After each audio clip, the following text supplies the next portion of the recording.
Здравейте, чуйте тази история сега за Тончо.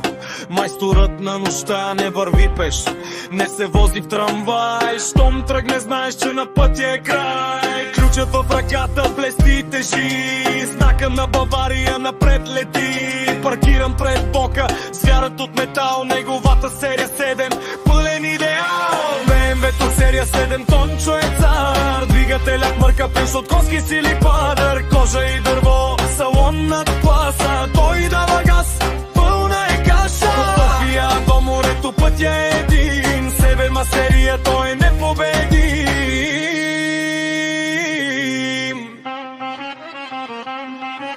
На тъмно светлините енжела изсветят, като две луни, дето бързо летят.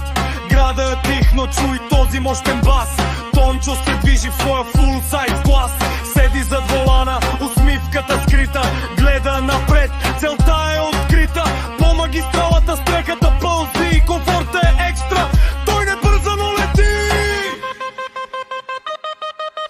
БМВ-то серия 7, Тончо е цар. Двигателят мърка пиш от конски сили пара. Кожа и дърво, салон над класа. Той дава газ, пълна е каша. София до морето път е един. Седема серия, той е непобедим.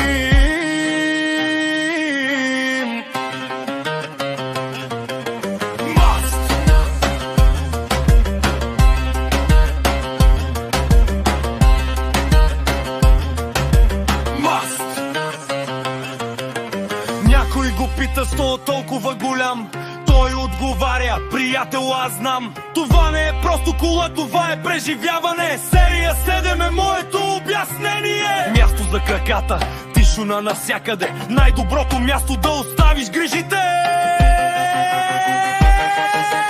БМВ-то серия 7, Тончо е цар. Двигателят мърка песо, конски сили падра. Кожа и дърво,